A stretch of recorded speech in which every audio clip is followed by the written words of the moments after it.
Hello, everyone. Welcome to today's product conversations. This week, we're talking about beyond the first 90 days, because in our roles as product managers, we tend to, the average tenure of a product manager is 18 to 24 months. So if you've been working for any amount of time, you've probably had several of these first 90 days. But we're not talking about the first 90 days because the first 90 days is, in my opinion, insufficient because all of that content is wrapped up around what you do as an individual to get to the point where you are, probably doing your job. But it's more than that. So let's talk about that today. Steve, you've had a fair share of jobs in your career. So, so what do you think is the most what is the thing that we don't talk about enough when we talk about starting a new role? I think that what we tend to do when we start a new role is focus on the product. It's like, let me learn the product, let me learn the domain, and I think we don't focus enough on building bridges. And in one job in particular, it was really quite funny. The president said, "Hey, Steve, if you could help us with development, it would really help because they're terrible. We can't seem to get anything out of them." And so I thought, well, let's build some bridges. And so I went over to development and said, "Hey, I hear you guys suck." And they said, "Well, that's one way of saying it." Turns out the problem wasn't in development; it was the president. So I went back to the president and said, "Here's a thing. Why don't you shut the hell up for 90 days and we'll finish the work you've already given us, and then you can give us more work." And sure enough, we started knocking out product after that by getting him out of there. But there's no way I could have done that if I hadn't built bridges with both the development and the executive team. Yeah. Unfortunately for the rest of us, we have these things called probationary periods. But before we get going, let's start. Let's start by introducing the panel. So, as we have our semi-regular correspondent, Graham Reed, and also with us today we have Vivek Bhatt, Mona Agarwal, and Claudia Cornali-Motta. So thank you everyone for joining us. And as always, we have Steve Johnson, who is our resident person who's experienced everything. So I'm really excited for this conversation. So just a bit of context for our viewers. Most of us, well, I guess not us, but most of the panelists we've brought on today have been at their roles for the last about a year or year and a half, or just wrapped up that period of time. And I really want to dig into what that felt like, what was successful. So today's conversation is less, at least we'll start off less as here's what we think about product management, but more storytelling and understanding the context of what's going on. So I'm really excited for it. I love stories. So here we are. I'm going to start with Mona. So, Mona, could you tell us a bit about your experience joining a product team? It doesn't have to be your immediate past one, but your experience joining that. And was there something that stood out to you? Yeah, I'm happy to talk through that. Hi, everyone. I'm Mona. I'm a principal product manager at Kiva.org and previously worked at Amazon, Google, and a few other startups. And in terms of the product experience, I think it's really different across companies. We read Marty Kagan's Inspired and think that the product process is this clean, beautiful process that's similar at every company. It's actually really, really different. So I think starting out at a new company, I always try to figure out what's the product culture at the company. How much does the org rely on data? How do they make decisions? Who are the personalities in the product org? Just getting yourself familiar with that is really important because it's so different at every company. Could you pick one and just tell us about that journey? Because I really want to build, today's session, really want to build on that one experience and then compare and contrast after. Yeah, I think I can. Maybe I can talk about one of my last companies, Remitly. It's a startup, and that was a surprise because I had previously worked at larger companies. At Remitly, it was really focused on how do we launch as fast as possible? So we don't need to have all the design perfect. We don't have to have everything ready. It's just figuring out how we can get things out there so we can get feedback quickly. And that's really critical for working at a startup. And it was a huge mind shift for me to think about, okay, we don't have to get all the edges taken care of, loose ends taken care of, just put it out there. Speed matters more than anything.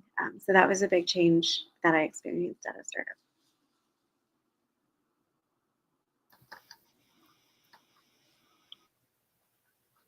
You're muted. Yeah. I'll get this one day. Is there anything that really stood out to you from that experience that you were surprised by? I was surprised. Well, I think like at other places that I've worked at, there's an emphasis on like, have you captured all the edge cases? Have you thought through all the different aspects that could go wrong? Have you talked to all the stakeholders to make sure they're okay with it? And that's a very different process when you're working in a larger company. And at a very small startup, it's like, no, you don't need to talk to everyone. You don't need to make sure all the loose ends are tied up. Just get it out there as fast as possible, because the faster it's out there, the faster we learn. There's such a different approach to building and launching. Yeah. Okay, great. Vivek, I'm going to come to you next. Tell us about your experience joining a product team, and was there something that stood out to you? Yeah, sure. So hi everyone, I'm Vivek.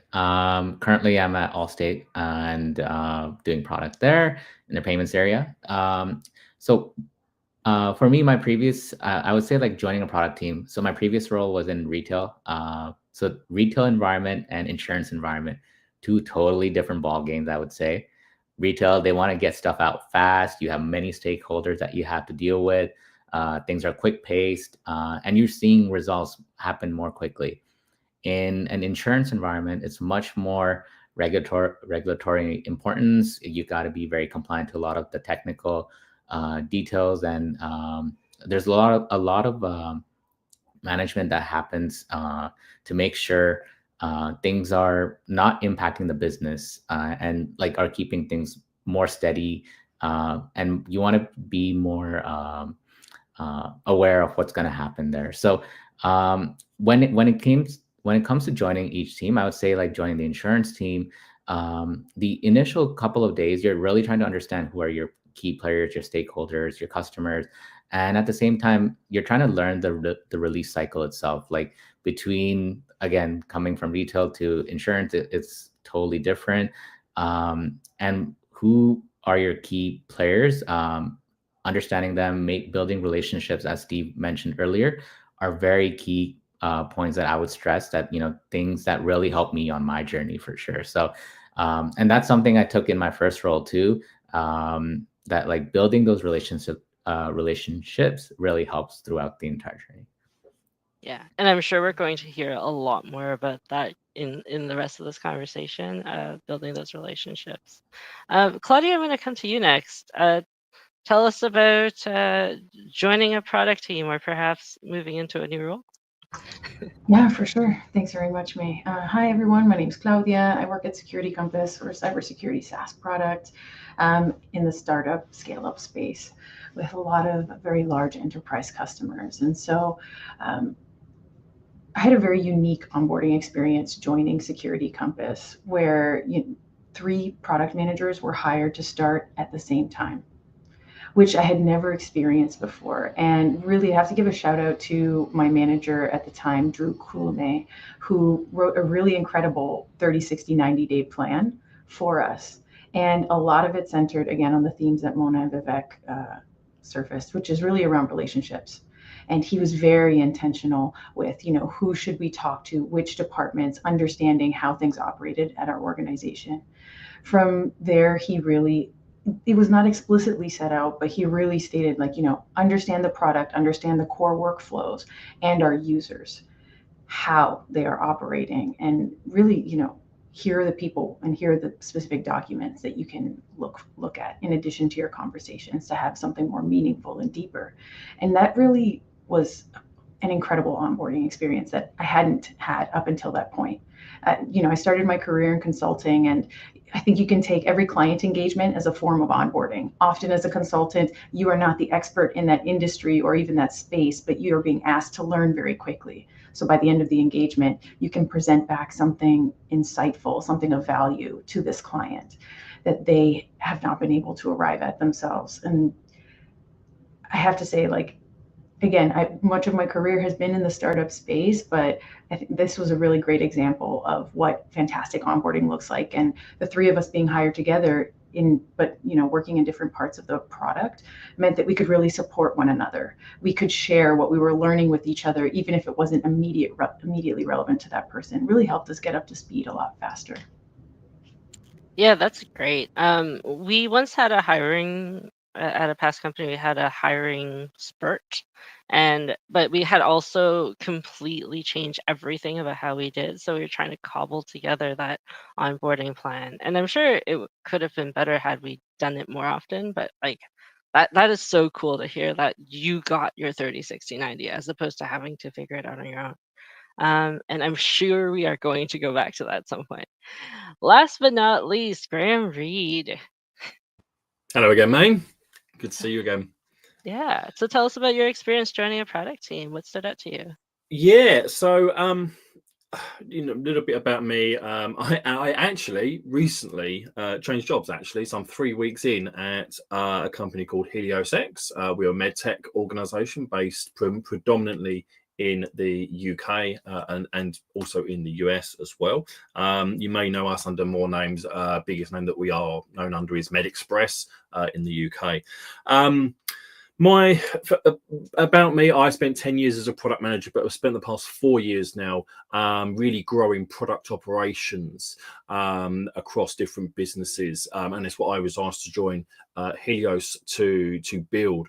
And so it's very interesting in terms of onboarding and my first kind of 90 days in any business, because wherever I've gone in, I've always been the first product operations person, at least so far, really having to then build that up from scratch. There is nothing there. Onboarding, generally in the business is what it typically is in any business, but onboarding into that role is very much my own experience and something that I have to push myself. So absolutely, I can absolutely attest to what everybody else has said, that building relationships is absolutely key and critical.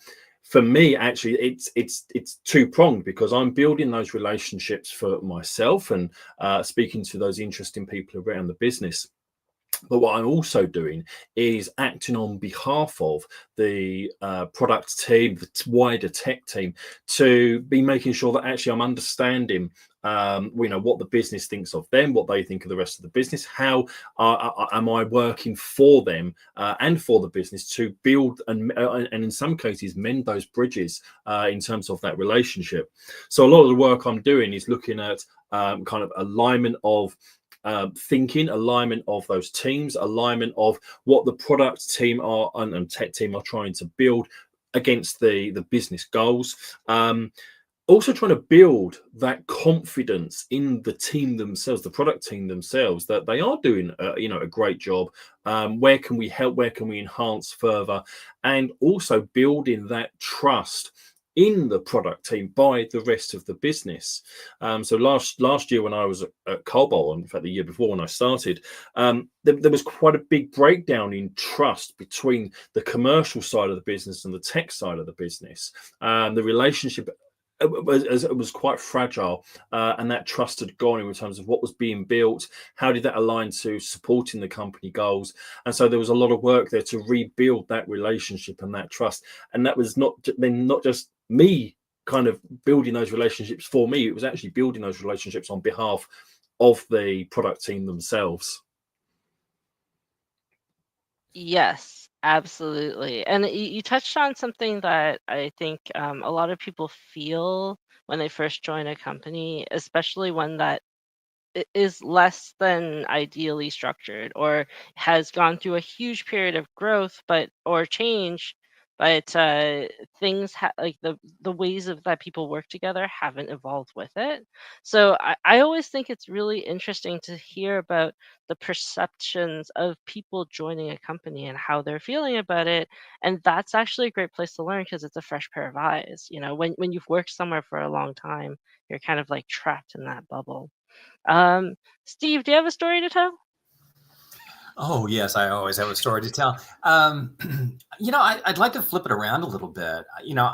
I look at these stories, and it's so rare to hear that somebody was onboarded with a 30, 60, 90 on day one. It's like a friend went to a new job. She showed up.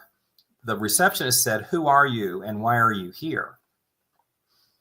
And she said, "Oh, I'm a new employee," and nobody knew she was coming. And like at the end of the day, her boss came in and said, "Oh, are you starting today?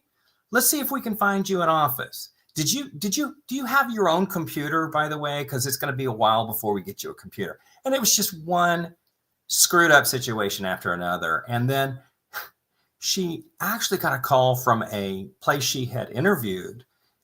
And they said, "Hey, are you still in play?" And she said, "Yes, I am." And she accepted this second job like a month after or 2 weeks after this first job. She shows up at the second place. Her name is on the sign in the reception area. "Welcome, Krista." Oops, welcome this person.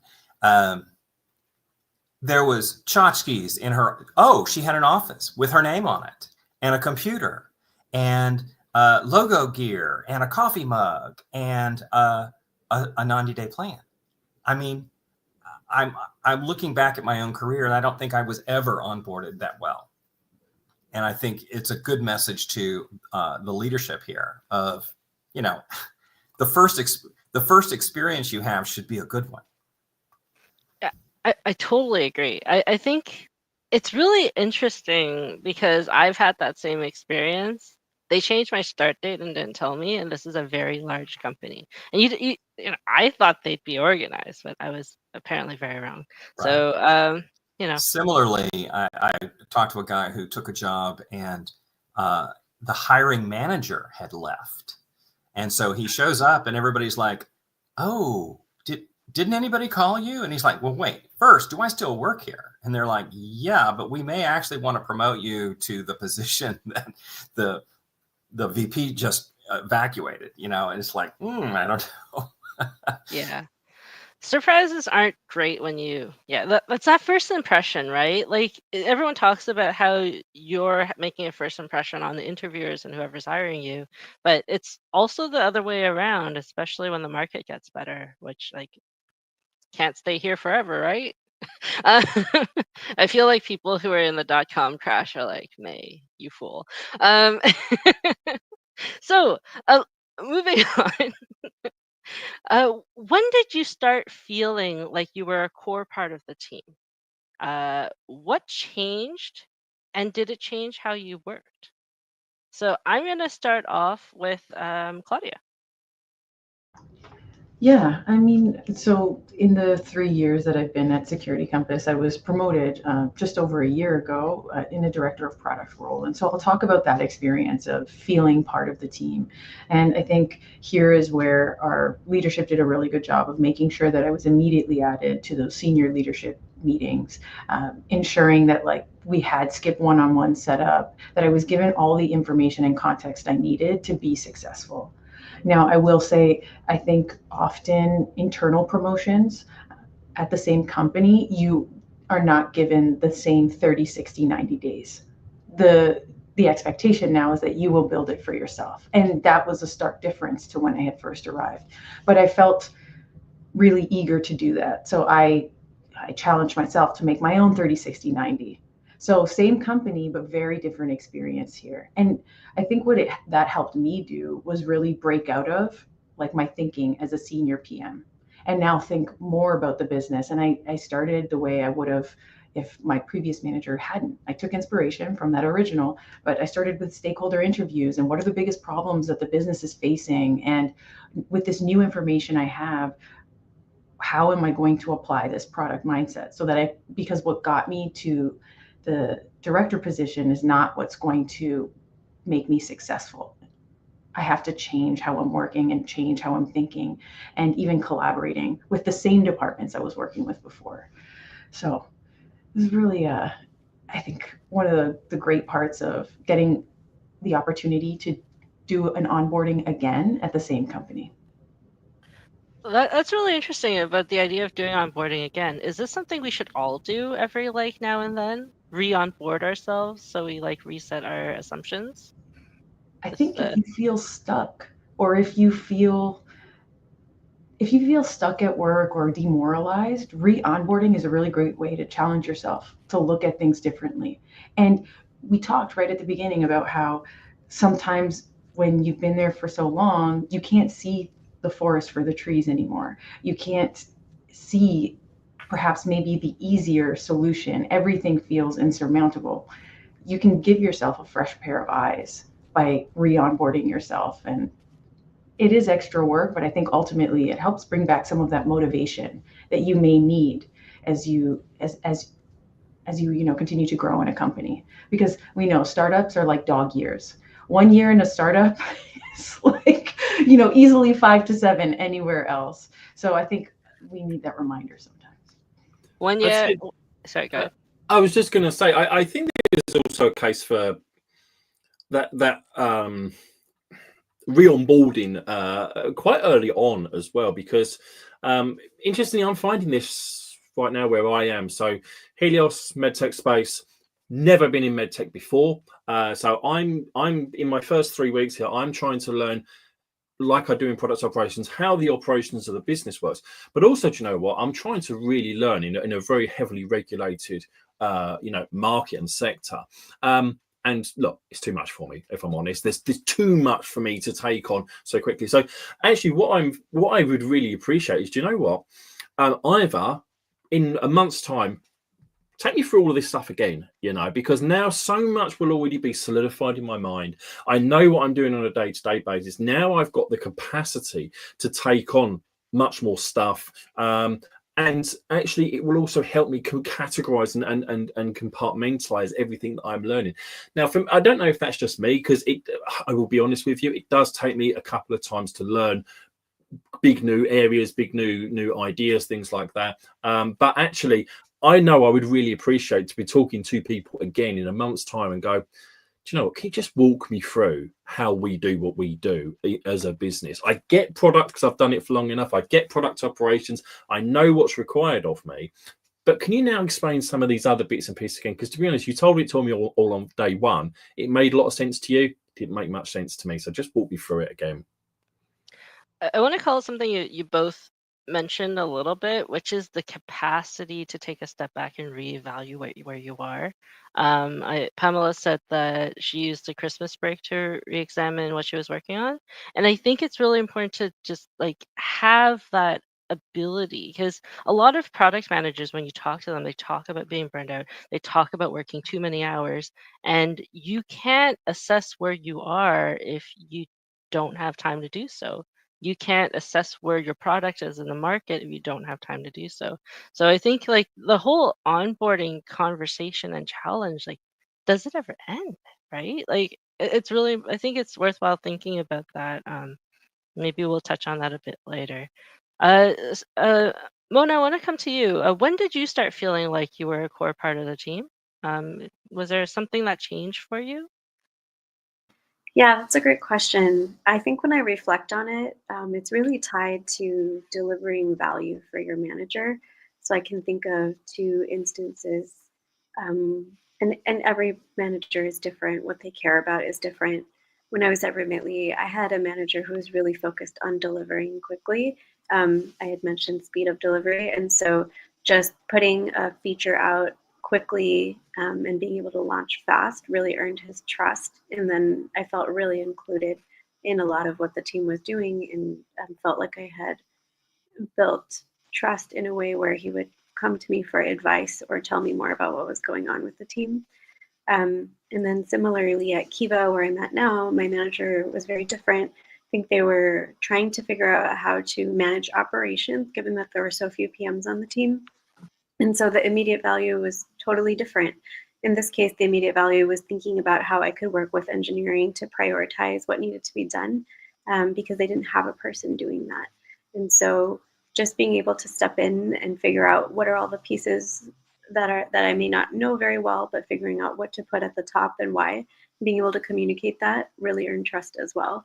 So I think if anyone's listening, like you're starting a new role and you have a manager, just really trying to gauge what they value and figure out how you can deliver immediate value earns so much trust up front and really brings you into the team. So that is actually really interesting because I think what you're talking about is you felt like you had trust when your role shifted slightly to have more ambiguity. Yeah, in some ways, yeah. Yeah, and do the rest of you feel the same about like where you start feeling like you finally had trust or you were part of the team? I mean, I would say yes, because I've got written down for me, when people start to ask for my help, obviously it's slightly different in what I do in terms of product operations, but when people are coming to me and saying, Graham, can you help me out with this? We've been thinking about this for a while, and they've come to me. Okay, great. That's my role. That's how I've introduced myself. I've got managers right now saying, Graham's the person to go and talk to about this. But the fact is, now I'm having those conversations, and they're actually genuinely looking for my advice. It's not just lip service. I'm there, and I'm making a material difference to what is happening on a day-to-day, week-to-week basis. That's the point when I know that I'm being relied upon. And I just want to call out, Emmanuel, what you said as well about trust. I've said for so long, but that's so important. And in product operations, it's a key part of what we do. But I think it's across everybody when they're starting out, is building that equity of trust early on. Do small things, low hanging fruit. What impact can you make early on? It might be very, very small. It might be 2 or 3 very, very small things. You're not, very rarely in reality do you truly hit the ground running and you completely change the landscape. But actually doing some very, very small things and starting to build that, what I call equity of trust up. And then people then start going, yeah, I can rely upon you. And that's where the whole journey starts, in my opinion.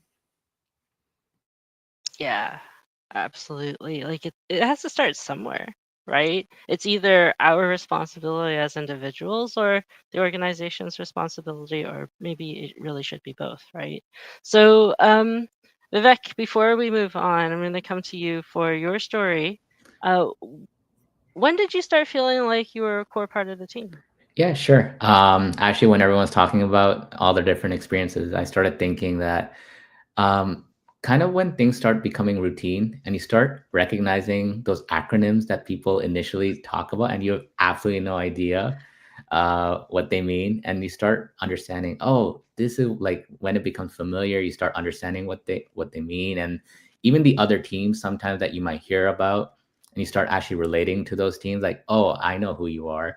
I get what you mean, how you work together, what our relationship is, and so on. I think that's when you start getting in that routine aspect of things. And that's when you kind of feel comfortable, like, okay, I get this. This is what, how you start feeling part of the org.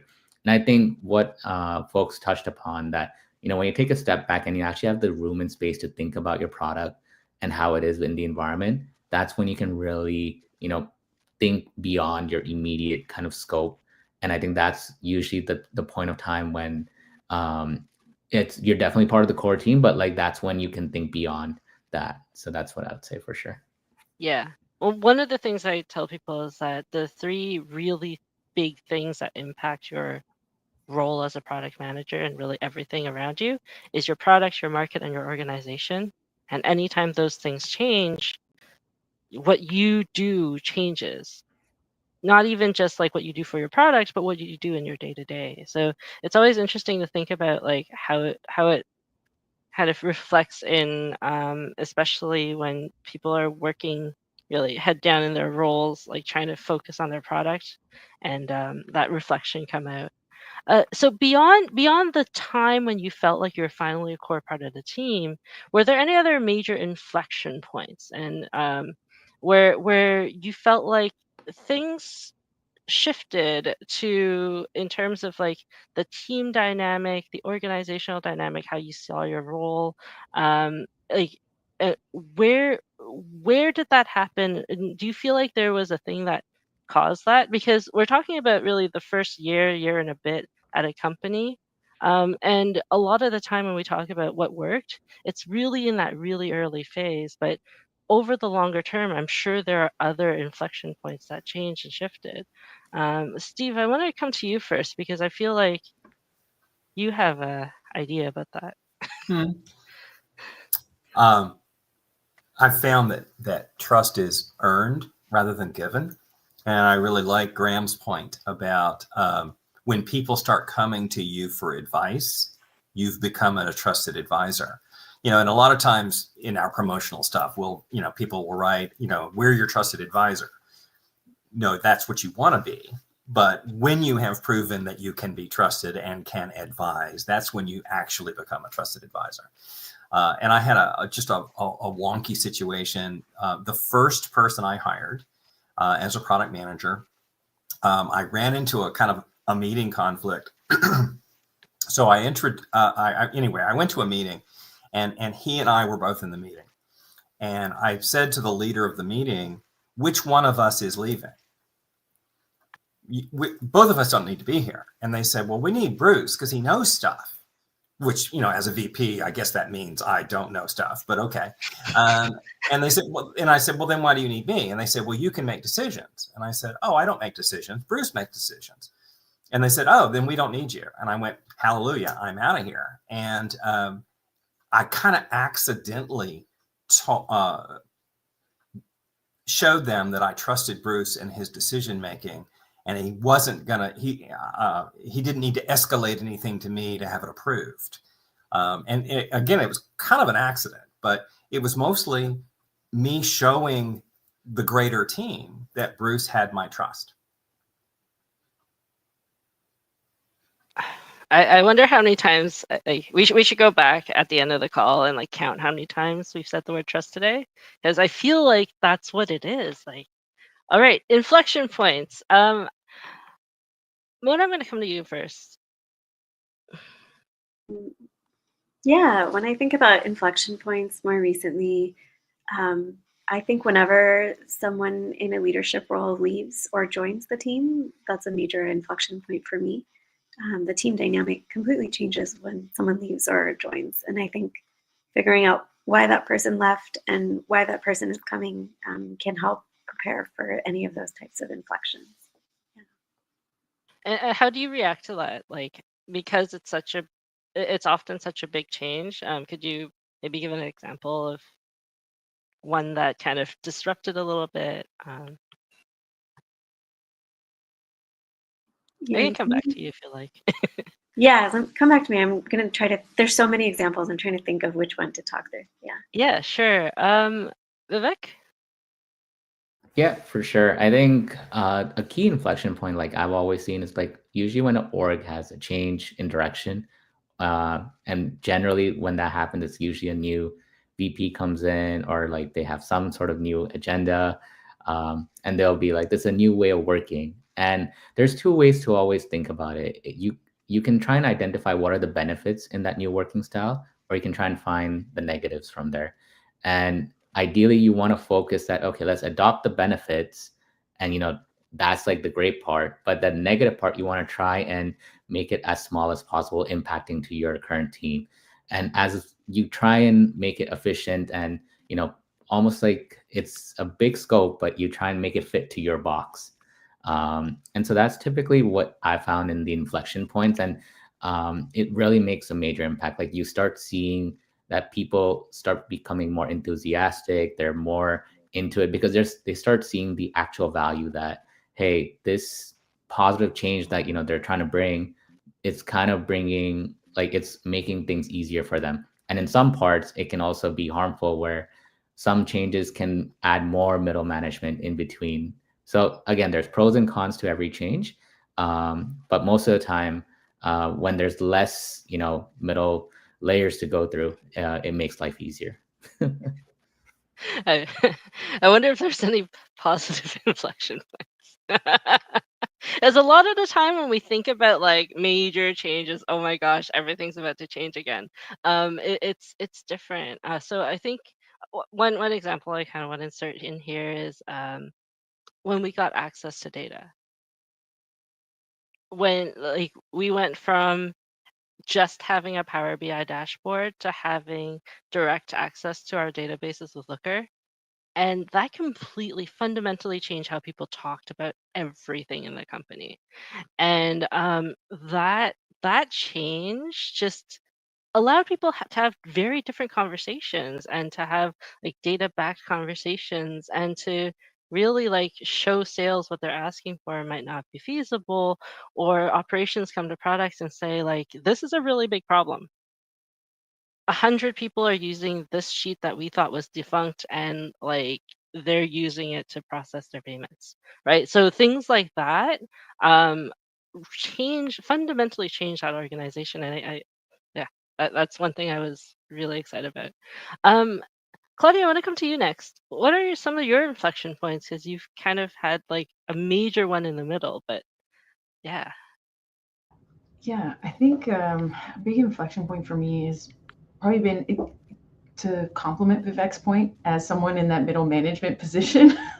It's really like, working in startups, your direction changes. Your vision is likely still pointed in the same direction, but how you're going to get there changes. And thankfully, you're nimble enough that you can make that quickly. But that doesn't come without any drawbacks. You are still disrupting people's flow of work. And for me, something that felt particularly significant was when I was presenting this change and I was really managing the change management process and communicating this out and really working with my peers, but also key influencers within the organization to make sure that like this change would be as undisruptive as possible. And it wasn't going to be perfect, and that's not what we were expecting. But that felt like not only do my peers have trust in me, but my leadership team does as well. And I've gotten to a certain point now here in this organization as a leader. And I think that can be done regardless of title. It doesn't have to do with what it says on your LinkedIn profile. That's something that, depending on your impact and scope of work, and I think the impression you've made on people is an opportunity that can be given early in your career. Sure happened to me. That's how most people land in product ops, right, Graham?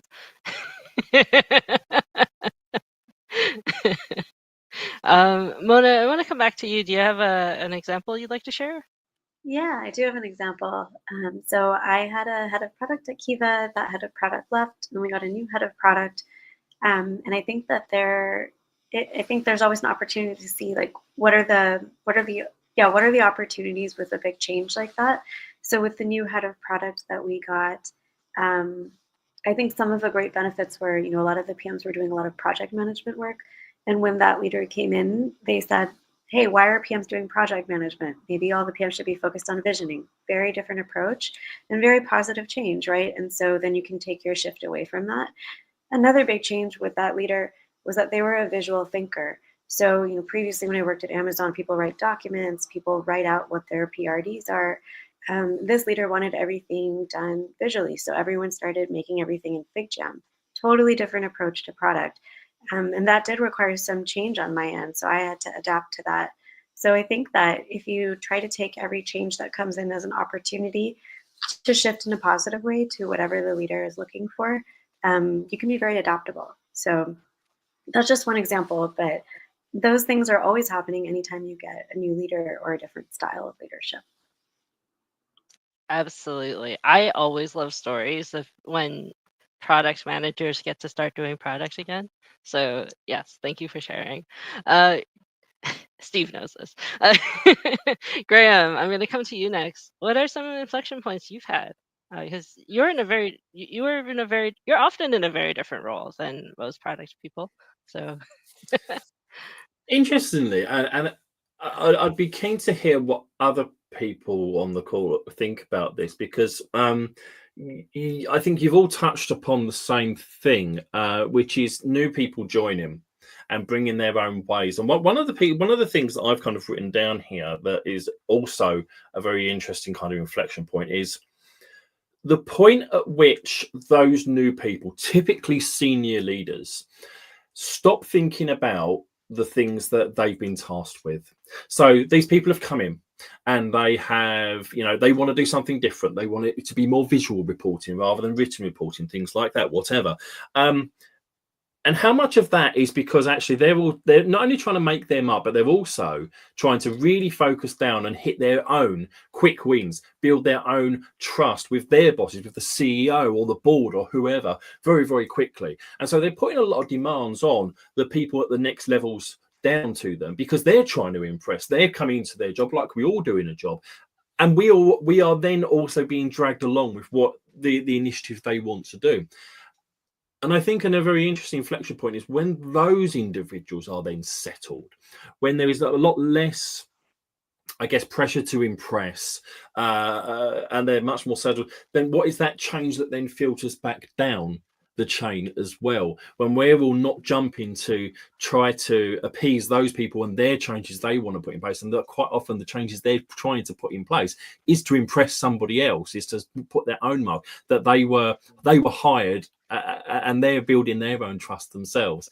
So I think that's another interesting piece, and I have absolutely seen that myself as well. But when senior leaders have come in, either that they are new when I have joined, or they come in after sort of I've joined as well, that big spike in changes that they want to see, and then when does that spike come back down again? And to be honest, things start getting back a bit more normal, or at least we're much more accustomed to their ways of working. And I think that happens a lot in the new guy coming in, but it's terribly disruptive when that kind of person is also a shiny objects person. It's like, I read a book, we're going to become lean. Okay, I read another book, we're going to all lean in. I read another book, we're going to do this other thing, near the edges. And you're like, dude, shut up, and we'll just do our work. I have certainly seen a lot of organizations where there's a lot of pacification, if you will. I heard you. Yeah, we're going to embrace that. And then we keep doing whatever we did because, the change is just continual. I'm surprised you didn't have I'm surprised you didn't have a third lean pun in there. Yeah, does anyone want to respond to that? Like, just have you had leaders who are new and they come in, but they eventually get settled? I guess I look at the changes that some of those leaders make when they first come in, less as they want to leave a mark on the organization and be able to point to their resume and say, hey, here's what I did, and more as they see this as a critical need for the business. For example, in Mona, in your example, you shared that there was probably a business outcome that they were looking for by getting the product team to move away from project management. And so I've seen this go well and go badly, where the person trying to make the change is not acknowledging that no one is ready for that change, that it doesn't have a significant enough business impact, that others are willing to be influenced or even try it out. And so, Graham, to, put it a different way, I think it's also, when do you as a leader acknowledge that this change you're trying to make is just not working? It's just not valuable enough that people are willing to follow you. And you have to let it go. And I think that's really critical, because change for change's sake is very damaging. You are costing yourself a lot of the goodwill and trust, as we keep coming back to, that you've worked so hard to build up. And do you have to ask yourself as well with that is that leader, whether you are the leader or not, is that change being put in place for the right reasons? If you are asking the team to change their way of working, are you doing it because they will be better, or actually do you then get something that you need out of it. Are you doing that? Are you making that change purely for the right reason, or are you doing it for a more selfish reason, or only a partial reason that only you kind of truly understand? I think what you are saying is absolutely correct. This reminds me of what product management is. We find problems that need solving, and to get people to change, they have to see the better side. If we make this change, we will cross the river. And it's so funny to me that how many times our discussions come back to using product management in our personal lives or using product management in our professional lives. And for me, it always comes back to what problem you're trying to solve.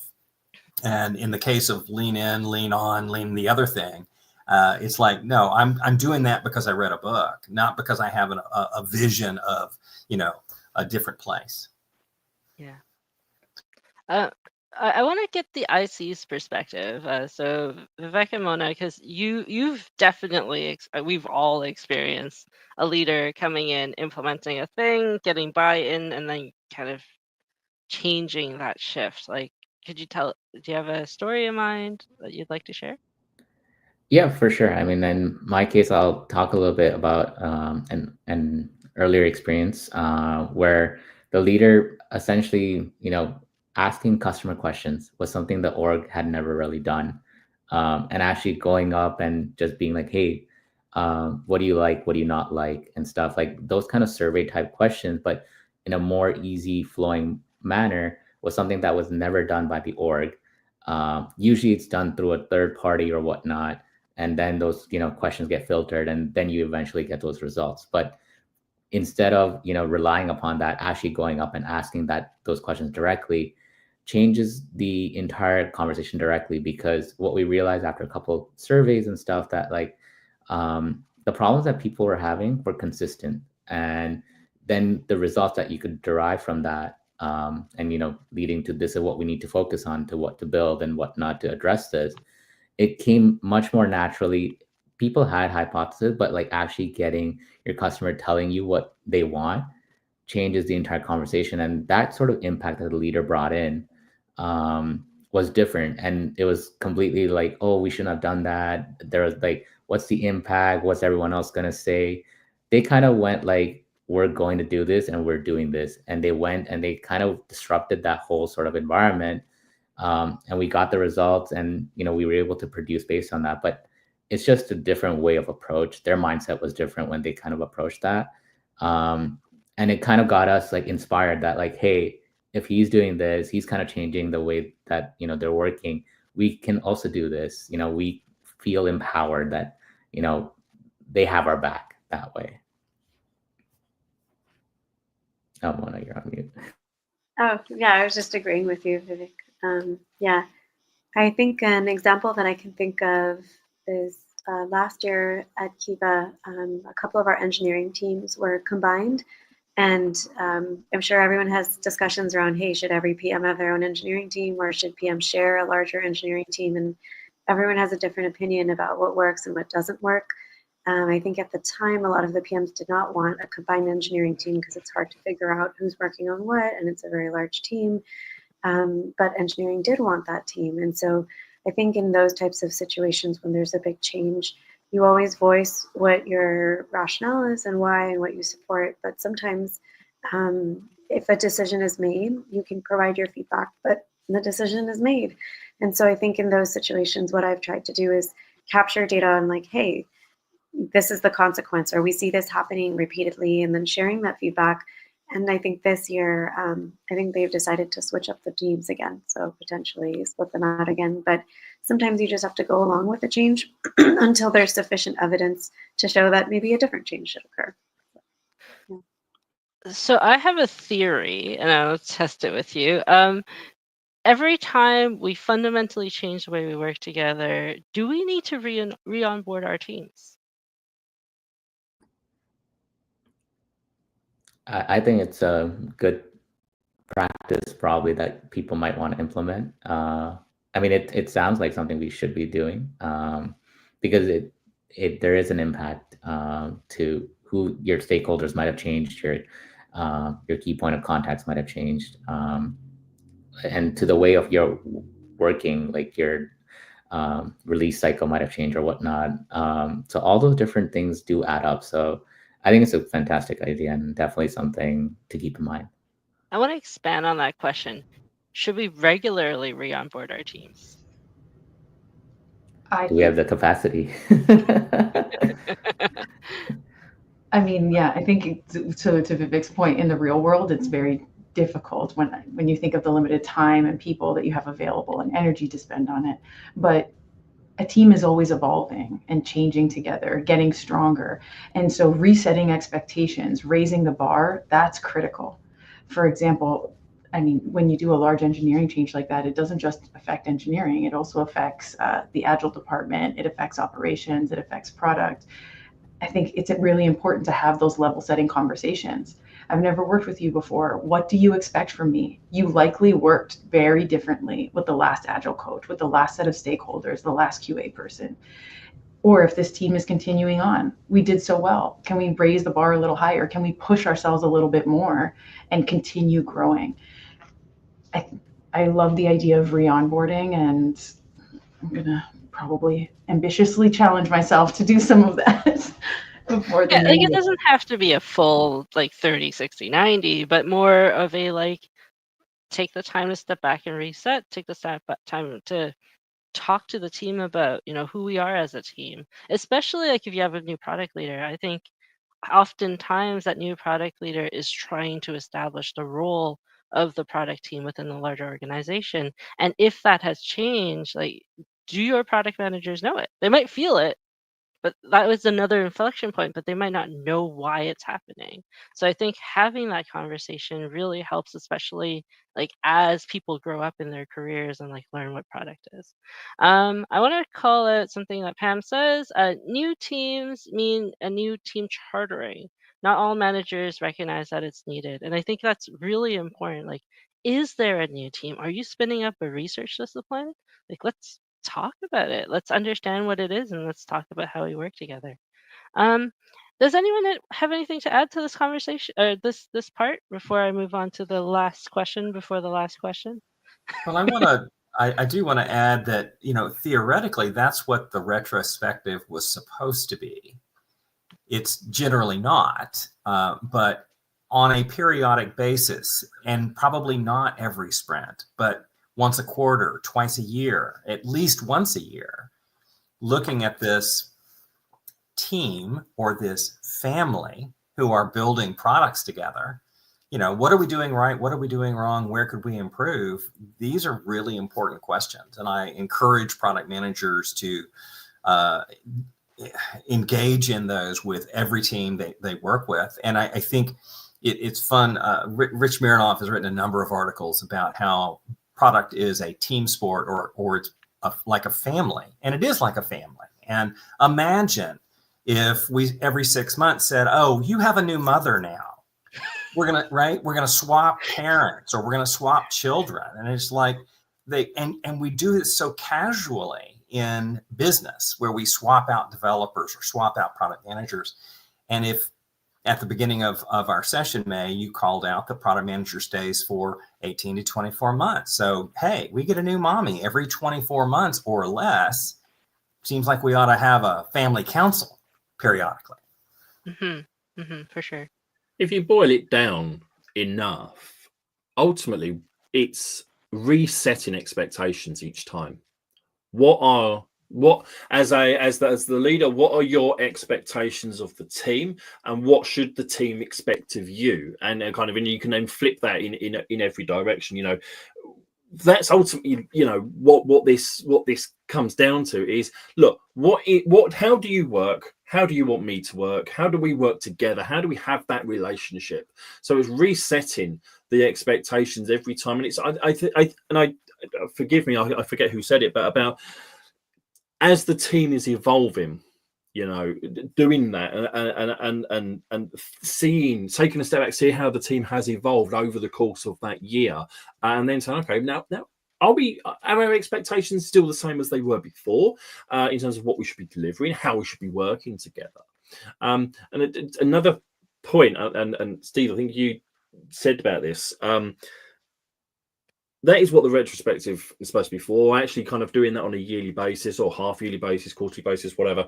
And it made me think of when we're kind of having team off-sites, virtually in person, things like that. These get-togethers, and then how much of that ends up being focused on roadmap planning. What's our next year? What's the strategy, etc., etc. And how much of that is then actually forget all of that.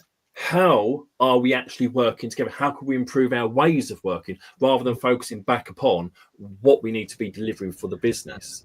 And I've done so many of these offsites, in previous companies, and very, very little of it is about ways of working and how we're working together, building those teams together. It's all focused on, well, let's have a Miro board and let's throw all our ideas of things that we could build, and we'll spend hours going through all of that. Okay, we should be doing that, but actually we should also be looking at how we work as a team as well. This comes so clear in our every training I have done for decades is product managers, and well, I'll stick to that. Product managers never get together to talk about how we do product management. Teams rarely get together and say, how do we work together as a team? It seems like everybody is learning to do their job alone without considering that there's APIs to everybody else. And so, how do we work together is an important question that again becomes so obvious as we do our training and our coaching. Yeah, and this is exactly why we have these conversations, to create space for people to converse about our role and on different topics within product management. And whoever's watching, you get to see this conversation too and maybe participate a bit. We don't have a time for a lightning round, but let's go to our wrap up. So every session we wrap up with the question, what's your biggest learning or takeaway from this conversation? And Vivek, I'm going to come to you first. There's so many learnings, I would say. I mean, to me, I think, to all the different lean jokes that Steve's cracked throughout the whole conversation, I think I'm going to have to pick up on those. And no, I think for me, I think the biggest learning I found was like doing the, quarterly, yearly, or I guess whenever you have capacity, like the re-onboarding. I think sometimes you do it without thinking about it. But maybe, you're coining that term or just, taking into broad perspective and doing it sometimes when the org is doing multiple changes and bringing everyone back together on the same page. For me, I would say like, it's something I probably already do it without thinking about it, but now I can think about it and do it more application that way for sure. Yeah. Mona? Let's go to you next. Biggest learning or takeaway? Yeah, I guess maybe two for me. I think Graham had mentioned a lot about building relationships up front, and so did Vivek. That is always key and something to always keep front and center. And then I really liked, Claudia, I think you mentioned when there's a big change, can change your perspective as well, and just being able to reframe things in your mind to approach things in a really positive way. That stood out to me as well. So yeah, really big takeaways. Yeah. Claudia? Yeah, for me, I think what Vivek and Mona shared around their experiences, being on the receiving end of change really made me think critically about how I could better prepare teams. As we're in the midst of strategic planning now, I'm thinking like, can we work on a team working agreement at several levels of the organization, not just amongst the product team and their development teams that they work with, but also between engineering leadership and product leadership. And so I've written a little to-do list for myself. And yeah, thank you all so much for the great conversation. Graham? Yeah, actually, I think actually just taking that little space and thinking a little bit more deeply about carving out that space to for the teams, with the teams, to allow them to think about how we work together. and how we want to work together as well. And obviously that's so critical for what I do in product operations as well. But I think actually bringing the teams together to kind of think a bit more critically about that, and just making sure they've got that space for that. I'm acutely aware of so many businesses just recently I've worked with that are so under pressure just to deliver, that actually they're not taking any space to think about, could we do this better? And of course, that's what product operations is there to really help with. But actually, the individuals need to think about this as well. Are we happy with how we're working at the moment? And are just carving out just a little bit of space, a month, a quarter, to kind of go, look, guys, just take a step back, clear your minds, and think: is this what we want to carry on doing? Are we working this way, and is it best for us, or do we want to think about some changes that we want to make?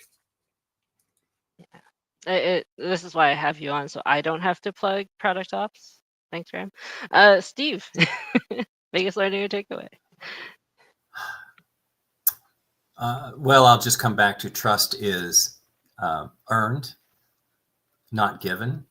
Even though the process says we have to trust, or the whatever, I really do think that product is a family business, and if you build those bridges with not just engineering but sales and marketing and support and services and success, you'll earn that trust. Yeah. And lucky for us, we, generally speaking, when we work a job, this is opt-in. And when ideally you're opting into somewhere that's healthy, where you do have that opportunity to grow. My biggest learning and takeaway is that to think about, I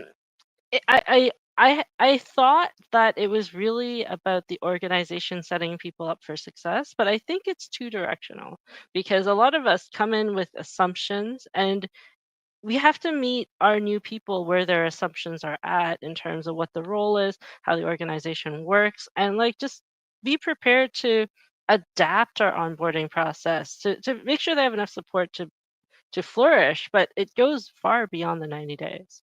So thank you everyone so much for joining. Vivek, Mona, Claudia, and Graham, and of course Steve, thank you so much for joining us on this conversation. A slightly different approach to our usual, this is the theory of products, but more about real life and how it shows up. We do this every other week. Next week, we are talking about roadmaps with the lovely people from Talking Roadmaps. So love to see you again here. Thank you for joining in, and we'll see you in 2 weeks. Bye, everyone. Thank you.